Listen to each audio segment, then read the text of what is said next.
नमस्कार, मैं हूं आपके साथ वर्षा। हमारे खास कार्यक्रम चुनावी चौपाल में आपका स्वागत है। तो आज हम बात करेंगे मालवा निमाड़ की राजनीति की, जहां चुनावी सरगर्मियां तेज हो गई हैं, जहां इंदौर और उज्जैन संभाग के तहत 66 विधानसभा सीटें आती हैं। किसानों और आदिवासियों से भरे मालवा निमाड़ में बीजेपी और कांग्रेस दोनों ने ही अपनी पार्टी के प्रत्याशियों का ऐलान कर दिया है। खास बात यह कि 55 सीटों पर कांग्रेस बीजेपी के विधायक फिर मैदान में हैं। आज हम बात करेंगे मालवा निमाड़ की सियासत, समीकरण और मुद्दों की। तो चलिए शुरू करते हैं चुनावी चौपाल।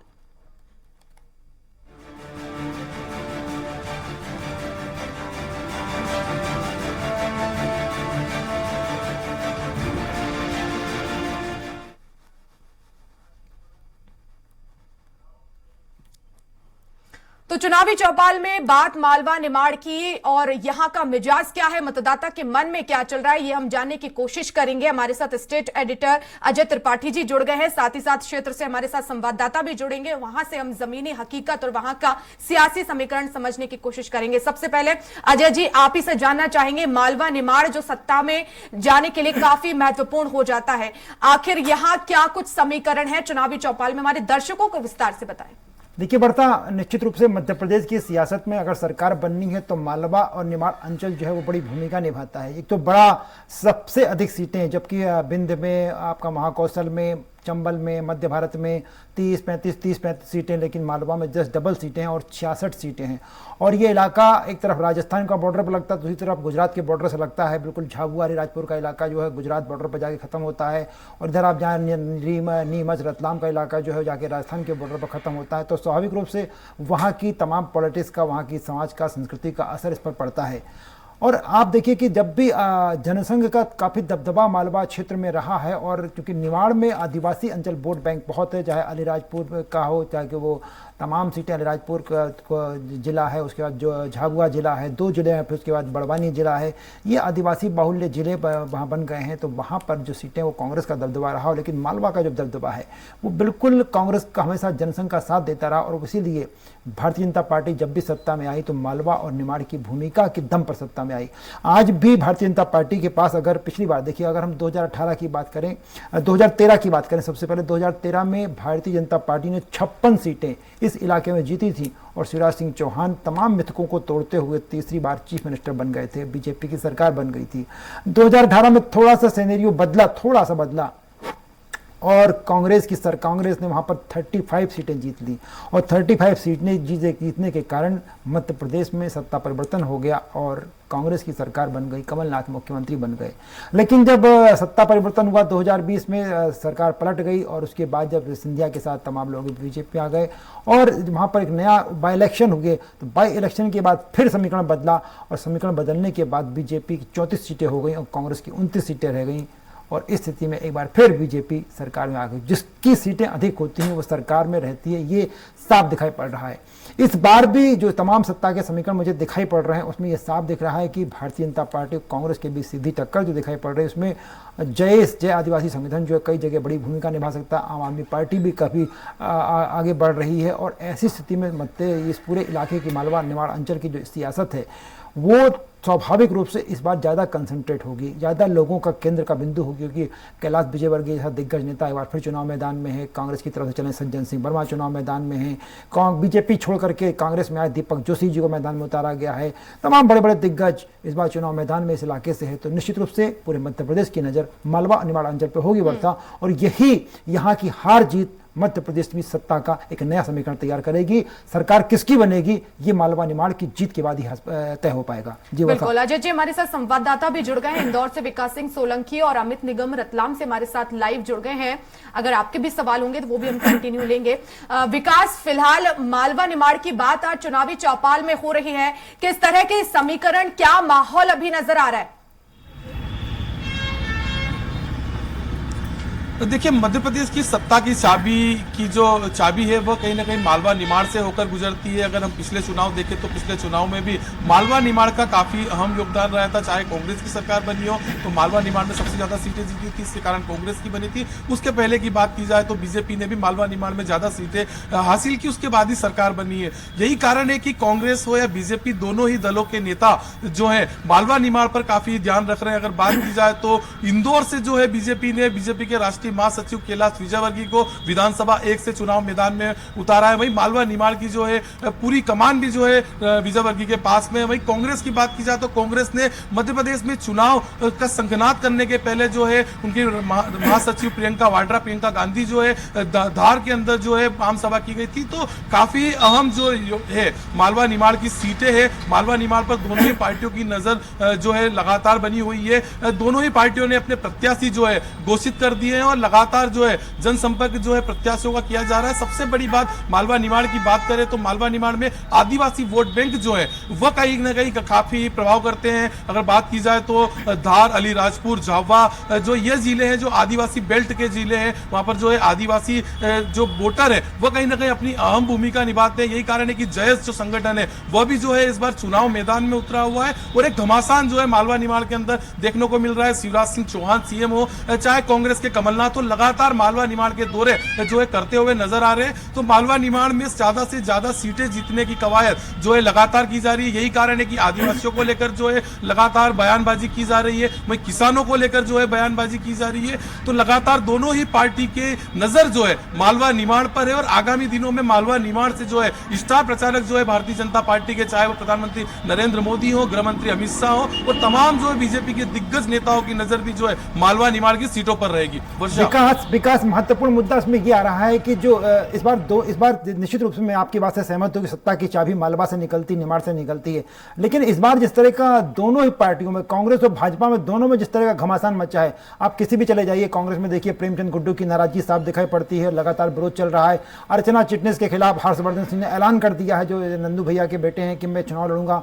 तो ये दोनों की जो टसल है पूरे इलाके में, चाहे आप इंदौर की 5 सीटें, 8 सीटों की बात करें या उज्जैन की सीटों की बात करें, पारस जैन का टिकट काट के नया टिकट मैदान में उतारा गया है। तो स्वाभाविक रूप से इसका सबका असर कितना पड़ पाएगा। अगर मंदसौर की तरफ चले जाएं तो एक बार फिर निश्चित रूप से यशपाल सिसोदिया को छोड़ दिया जाए तो बाकी लोगों की अपनी कोई बहुत ज़्यादा प्रतिष्ठा दांव नहीं होती है, तो तमाम बीजेपी का संगठन लगता है उसकी दम पे चुनाव जीतते हैं। पर बीजेपी में जो घमासान मचा है इस पूरे इलाके में, विशेषकर इंदौर के आसपास जो इलाका है, इसका क्या असर पड़ सकता है? देखिए, निश्चित तौर पर इस बार बीजेपी में लगातार जो है कार्यकर्ता बगावत करते हुए नजर आ रहे हैं। कई जो दावेदार थे उनके टिकट कटने के बाद जो है साफ तौर पर जो है प्रदर्शन और कहीं ना कहीं दिखा सकते हैं कि एक आक्रोश जो है उनके जो प्रत्याशी के जो जिनके लिए टिकट की मांग की जा रही थी उनका जो है टिकट कट जाने के बाद लगातार जो है बीजेपी हो या कांग्रेस हो, लगातार जो है उनमें घमासान देखने को मिल रहा है। जगह जगह जो है विरोध स्वरूप प्रदर्शन भी किए जा रहे हैं। अगर बात की जाए तो प्रेमचंद गुड्डू जो है कांग्रेस से टिकट जो है मांग रहे थे, लेकिन उनका टिकट नहीं दिया गया। उसके बाद उन्होंने निर्दलीय चुनाव मैदान में उतरने की की है। वहीं रजना बघेल अगर बात की जाए तो निमाड़ की बीजेपी की पूर्व मंत्री है, उनका भी टिकट कटने के बाद जो है वह भी नाराज लगातार हो रही है। तो कहीं ना कहीं घमासान जो है दोनों ही पार्टियों के अंदर देखने को मिल रहा है। अगर मैं बात करूं रतलाम जिले की जावरा विधानसभा सीट की, तो आज ही कांग्रेस ने जो है अपना प्रत्याशी बदलकर जो है वीरेंद्र सिंह सोलंकी को जो है चुनाव मैदान में उतारा है। लगातार जो है जावरा के जो कांग्रेस प्रत्याशी थे उनके खिलाफ लगातार जो वहां की जनता या जो कांग्रेस के जो नेता थे वो कहीं ना कहीं लगातार जो है विरोध कर रहे थे। तो विकास रतलाम से हमारे साथ अमित ऑलरेडी जुड़े हुए हैं, अमित से बात कर लेते हैं। रतलाम, अमित, आज जो टिकट बदला गया, जावरा का टिकट जो बदला गया है, इसका क्या असर पड़ेगा? और दूसरा, जो बीजेपी से पिछले चुनाव में सत्ता बदली तो कांग्रेस छोड़ के बीजेपी में जो लोग आ गए, चाहे वो दत्ती गांव हो, चाहे हरदीप सिंह डंग हो, इन पर क्या स्थिति बनेगी? जो टिकट बदला, दोनों के बारे में आपका विश्लेषण। देखिए सर, जावरा का मैं आपको बताना चाहूंगा कि जावरा में लगातार विरोध चल रहा था। यहाँ से चिंतामण अपने हिम्मत श्रीवान को टिकट दिया था कांग्रेस के द्वारा और पुराने जो सिटिंग एमएलए राजन पांडे को यहाँ पर टिकट दिया गया बीजेपी के द्वारा। परंतु जब इनका हिम्मत श्रीवान का यहाँ से टिकट दिया गया था तो तब से इनका विरोध चल रहा था, क्योंकि यहाँ पर कई नेता सक्रिय थे जो अपने अपने दावे प्रस्तुत कर रहे थे और यही कारण है कि उनका इतना घोर विरोध हुआ कि अचानक इनको दिल्ली बुलाना पड़ा और वहां पर एक निर्णय लिया गया कि आप यहाँ से वीरेंद्र सिंह सोलंकी चुनाव लड़ेंगे। परंतु यहाँ पर अभी भी थोड़ा समीकरण गड़बड़ आ रहा है, क्योंकि जावरा में बागी बहुत थे। कांग्रेस के 4 लोग प्रमुख दावेदार के रूप में उभर के आ रहे थे, जिसमें वीरेंद्र सिंह सोलंकी थे, इसके अलावा राजेश बरावा थे, उसके अलावा डीपी धाकड़ थे जो किसान आंदोलन के बड़े चेहरे बने थे मध्य प्रदेश में, और उसके अलावा जीवन सिंह शेरपुर जो करनी सेना के प्रमुख माने जाते हैं, वो भी टिकट मांग रहे थे कांग्रेस से, और अब वो भी बागी हो गए और उन्होंने बागी होकर नामांकन भरने का फैसला ले लिया। तो कहीं ना कहीं यहाँ पर कांग्रेस का समीकरण बिगड़ गया है। जी सर, मैं दूसरा पूछ रहा था कि जो पिछली बार कांग्रेस छोड़ के बीजेपी में आए थे, उनमें तमाम लोग, वो इनका कांग्रेस में रहना और बाई इलेक्शन जीत जाना, पूरी पार्टी लग गई थी, चाहे हरदीप सिंह डंग हो, चाहे दत्ती गांव हो, ऐसे लोग, और जो अब बीजेपी छोड़कर के जो लोग इसमें कांग्रेस में चले गए, उनका ये जो दल बदल वाली स्थिति बनी थी, अब जो नई पार्टी लड़ रहे चुनाव, इनके बारे में क्या स्थिति है? देखिए सर, दल बदल जो भी करके जा रहा है उनका तो विरोध हो रहा है। जिस प्रकार से सभी हरदीप सिंह डंग वगैरह इनके बारे में विरोध काफी रहा है। अब अगर हम बात करें रतलाम ग्रामीण की, तो रतलाम ग्रामीण में भी कई नेता सक्रिय थे। यहाँ से लक्ष्मण सिंह डिंडोर जो जिला पंचायत जनपद पंचायत के पदाधिकारी रहे हैं, सीओ रहे हैं, उनको अचानक यहाँ पर टिकट दे दिया गया। उनका भी यहाँ पर घोर विरोध जारी है। पूर्व यहाँ की जो विधायक रह चुकी है लक्ष्मी देवी फराड़ी, उसके अलावा कई लोग इनका विरोध कर रहे हैं और इनका भी टिकट चेंज करने की मांग कर रहे हैं। 2018 में भी इनको टिकट दिया गया था और उनका टिकट चेंज करना पड़ा था कांग्रेस को। उसके बाद भी कांग्रेस यहाँ पर जीत नहीं पाई थी, परंतु अभी इनका इतना विरोध हो रहा है कि लगता है कि यहाँ पे भी संभावना बन सकती है कि इनका भी टिकट चेंज कर दिया जाए, क्योंकि यहाँ पर दावेदारी बहुत ज्यादा है। और कांग्रेस ने स्पष्ट रूप से पत्र लिखकर भी कह दिया है कि अगर ये चुनाव लड़ते हैं यहाँ से तो हम बिल्कुल सहयोग नहीं करेंगे। कहीं ना कहीं यहाँ पर भी विरोध की स्थिति बन रही है। और यहाँ से एक और फैक्टर आ रहा है कि जय से डॉक्टर अभय ओरी ने यहाँ से टिकट मांगा था, वो कांग्रेस के पाले में आना चाह रहे थे, परंतु कांग्रेस ने उनको सपोर्ट नहीं करा। अब अभय ओरी ने भी ताल ठोक दी और उन्होंने जितने भी विरोधी है उनसे आह्वान करा है कि आप सब एकजुट होकर मेरे साथ आ जाइए, हम कांग्रेस को सफल सिखा देंगे। जी सर, बिल्कुल। तो इंदौर और रतलाम से तो तमाम चुनावी समीकरण हमने जाने, और अब हमारे साथ भूपेंद्र सिन्हा जुड़ गए हैं महेश्वर से। तो भूपेंद्र से भी जानेंगे कि आखिर क्या है वहां पर माहौल। जी भूपेंद्र, बताएं किस तरह के सियासी समीकरण और फिलहाल माहौल क्या नजर आ रहा है?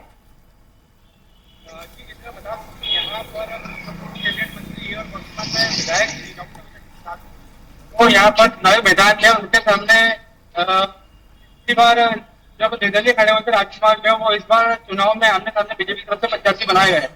तो संगठन की बात की जाए तो यहाँ पर इसके ऊपर ज्यादा है, वही पाटीदार भी बहुल्य क्षेत्र है। इसे देखते हुए कहीं ना कहीं यहाँ कांटे की टक्कर है जो इस बार देखने को मिलेगी चुनाव में। अजय जी, आपके सवाल? मैं भूपेंद्र बस थोड़ा सा ये जानना चाह रहे थे कि विजय लक्ष्मी साधो फिर से मैदान में है। विजय लक्ष्मी साधो के खिलाफ राजकुमार मेव को फिर से एक नया प्रयोग बीजेपी ने पिछली बार की जो उसके पहले जो प्रयोग हुआ है। बीजेपी में निश्चित रूप से ये मानना पड़ेगा कि राजकुमार को टिकट देने के बाद एक बड़ा तबका बीजेपी का वहां नाराज है, जबकि कांग्रेस में मुझे लगता है कि इतनी स्थिति खराब नहीं है। तो इसका असर क्या पड़ेगा वहां पर चुनाव में? बता दूं कि अभी तो बीजेपी के राजकुमार मेव जो टिकट दिया था उसके बाद में यहाँ पर विरोध हुआ था, तो कहीं ना कहीं आप शांत होता नजर आ रहा है और जो भी विरोध कर रहे थे वो पक्ष में कहीं ना कहीं नजर आ रहे हैं। वही कांग्रेस में जो अंदरूनी कला है जो बाहर नहीं आ पा रही है, जो अंदरूनी कला है वो बनी हुई है महसूस में बिल्कुल इस तरीके से। तो पिछले चुनाव की बात की जाए तो राजकुमार मेव को 43,251 वोट मिले थे, वहीं जो भाजपा के प्रत्याशी थे उसमें आज उनको 32,000 वोट मिले थे। और जहाँ 4,000 के अंतर कभी देखा जाए दोनों पार्टी मतलब दोनों को वोट मिला जाए भाजपा के कैंडिडेटों के, तो 4,000 के वोटों से मेडल जीती थे। तो देखने वाली बात है जो कांटे की टक्कर ही होगी महसूस में यहाँ पर। जी विकास के पास आऊँ। विकास, थोड़ा सा ये समझने की कोशिश करें कि चलिए थोड़ा सा इस तरफ आ जाते हैं। अगर हम बात करें कि सज्जन सिंह वर्मा एक बार फिर मैदान में है। सज्जन सिंह वर्मा निश्चित रूप से बड़े कद्दावर नेता हैं, लेकिन कांग्रेस में जिस तरह का आपसी कलह मची हुई है, दिग्विजय सिंह खेमा, कमलनाथ खेमा, बाकी इस जिस तरह की कलह मची, उसका क्या असर पड़ेगा? और दीपक जोशी को लेकर के, भारतीय जनता पार्टी के कद्दावर नेता दीपक जोशी अपना इलाका छोड़ करके, पार्टी छोड़ करके, इलाका छोड़ करके नई जगह पर खातेगांव में हैं। खातेगांव में स्वाभाविक रूप से पिछले 5 साल में अगर हम देखा जाए तो बीजेपी के जो विधायक हैं उन्होंने बहुत अच्छा काम किया है। और ऐसी स्थिति में क्या दीपक जोशी का विरोध भी वहाँ पर कांग्रेस के लोगों ने किया, उनकी गाड़ी के कांच फोड़ दिए गए। तो इसका असर क्या पड़ सकता है? क्या उन असर एक सीट पर होगा या कई सीटों को इस तरह की घटनाएं प्रभावित करेंगी? देखिए, दीपक जोशी की बात की जाए तो दीपक जोशी का जैसे ही टिकट जो है फाइनल हुआ था कांग्रेस से, उसके बाद लगातार देखा जा रहा है कि वहां के जो कांग्रेस के कार्यकर्ता है लगातार उनका विरोध कर रहे हैं। अगर बात की जाए तो वहां से जो है बंटू गुज्जर जो है प्रमुख दावेदार जो है यहाँ पर कांग्रेस के थे, और लगातार जो है शकरी भी वहां पर रहे थे। लेकिन जिस तरह से उनका टिकट कट गया तो उनके जो समर्थक थे लगातार जो है विरोध स्वरूप प्रदर्शन कर रहे थे, और लगातार देखा गया कि जहां वो प्रचार करने जा रहे थे तो कार्यकर्ताओं द्वारा जो है कहीं ना कहीं उग्र प्रदर्शन भी जो है वहां पर किया गया। वहीं अगर बात करें सज्जन सिंह वर्मा की, तो सज्जन सिंह वर्मा जो है कांग्रेस के कद्दावर नेता हैं। पूर्व में जो है कमलनाथ सरकार के अंदर कैबिनेट मंत्री भी रह चुके हैं, और कहीं ना कहीं उनका भी जिस तरह से वहां पे था स्थानीय उम्मीदवार की जो है मांग जो है की जा रही थी, तो उनका भी विरोध जो है वहां पर देखने को मिला था। लेकिन पिछले 5 वर्षों से जो है सज्जन सिंह वर्मा लगातार सक्रिय थे, वो डैमेज कंट्रोल को लेकर भी लगातार जो है प्रयत्न जो है किए जा रहे हैं। तो कहीं ना कहीं दोनों ही दलों के अंदर जो है इस तरह की राजनीति हो रही है, क्योंकि सबसे बड़ी बात है कि इंदौर की एक सावेर विधानसभा जहां से जो है कैबिनेट मंत्री तुलसीराम सिलावट को एक बार फिर जो है बीजेपी ने मैदान में उतारा है। वहीं कांग्रेस द्वारा जो है नया चेहरा, युवा चेहरा और एक महिला जो है रीना बोरासी, उसको चुनाव मैदान में उतारा गया था। जिस तरह से पिछले बार देखा गया था कि तुलसीराम सिलावट कांग्रेस से जो है बीजेपी के अंदर आए थे, उसका कांग्रेसियों में एक अलग ही जो है माहौल देखने को मिल रहा था। लेकिन रीना बोरासी के सपोर्ट में अब कांग्रेसी एक हो चुके हैं, लगातार जो है सावेर विधानसभा के गांव के जो कांग्रेसी हैं उसका सपोर्ट करते हुए नजर आ रहे हैं। तो दल बदल को लेकर भी जिस तरह से राजनीति है, वही बीजेपी में भी अंदरूनी तौर पर सावेर विधानसभा की बात की जाए तो कई जो दावेदार नेता थे वो तुलसीराम सिलावट को नहीं पचा पा रहे। हालांकि तुलसीराम सिलावट का कद ऊंचा है, कैबिनेट मंत्री हैं और सिंधिया के खासे ही समर्थक माने जाते हैं, तो ऊपरी तौर पर जो है सभी साथ दिखा रहे हैं। लेकिन भीतरघात की आशंका जो है इंदौर की सावेर विधानसभा के अंदर भी हो सकती है।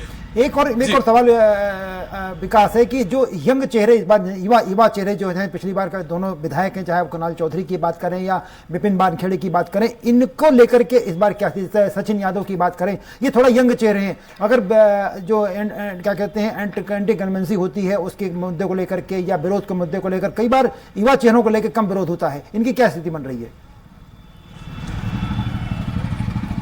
देखिए, निश्चित तौर पर युवा चेहरे उतारे और लगातार जो है अपनी विधानसभा से दावेदारी भी कर रहे थे और कहीं ना कहीं सक्रिय नेता थे। तो यही कारण है कि जिस विधानसभा में जिसका टिकट हुआ है और सक्रिय नेता थे, तो उसका विरोध जो है कम देखने को मिल रहा है। हालांकि जो उस विधानसभा से कुछ लोग और दावेदारी कर रहे थे, तो उनके जो समर्थक है वह लगातार जो है कहीं ना कहीं विरोध स्वरूप प्रदर्शन कर रहे हैं। तो अगर बात करें हम बीजेपी या कांग्रेस की, तो इंदौर की विधानसभा 3 से बीजेपी के राष्ट्रीय महासचिव कैलाश विजयवर्गीय के बेटे आकाश विजयवर्गीय का टिकट जो बीजेपी ने यहां से काटा है, और युवा चेहरा गोलू शुक्ला को जो है बीजेपी द्वारा चुनाव मैदान में उतारा गया है। कांग्रेस द्वारा भी जो है कहीं ना कहीं अपना चेहरा बदलकर जो है पिंटू जोशी को चुनाव मैदान में उतारा गया है। तो दोनों ही पार्टी जो है देख रही है, एक दूसरे का वो कर रही थी। जिस तरह से टिकट घोषित होता है, कांग्रेस जो है युवा चेहरे को उतारती है, बीजेपी भी जो है अपना जो है जो सिटिंग एमएलए उनका टिकट काटकर कहीं ना कहीं नए चेहरे को गोलू शुक्ला को मौका देती है। गोलू शुक्ला इंदौर में बीजेपी के सर अध्यक्ष भी रह चुके हैं, आइडिया के उपाध्यक्ष हैं। तो लगातार जो है समीकरण दोनों ही दल देख रहे हैं कि युवा चेहरा है तो युवा वर्सेस युवा को ही उतारा जाए। वो सबसे बड़ी बात है। मालवा निमाड़ में सबसे बड़ी जो सीट है इंदौर विधानसभा की 1 नंबर की सीट है, क्योंकि राष्ट्रीय महासचिव कैलाश विजयवर्गीय यहाँ से चुनाव मैदान में, यहाँ पर सीटिंग एमएलए जो है कांग्रेस के हैं, वो लगातार जो है विजयवर्गीय लगातार जो है अपने बयानों से सुर्खियां बटोरते हैं, और इस चुनाव में भी लगातार उनके जो है बयान जो है कहीं ना कहीं सामने आ रहे हैं। लगातार जो है वो अपनी बयानबाजी से सुर्खियां बटोर रहे हैं और कई मुद्दा जो है लगातार बनाते हुए जो है विधानसभा एक पब्लिक परसेप्शन पॉलिटिकल एनालिसिस का बनता है विकास की कैलाश विजयवर्गीय मतलब मालवा अंचल और निमाड़ अंचल की तमाम सीटों पर प्रभाव, तमाम सीटों पर दखल रखने वाले और तमाम सीटों पर पार्टी के लिए बेहतर परफॉर्म कर सकने वाले। आज के चुनाव में जिस तरह, क्योंकि कैलाश जी इस बार खुद प्रत्याशी हैं और कैलाश जी का दबदबा रुतबा पहले जैसा ही है, लेकिन जिस तरह का माहौल बीजेपी में है, क्या कैलाश जी वो इतिहास दोहरा पाएंगे कि मालवा निमाड़ में फिर बीजेपी को बढ़िया बना सकें?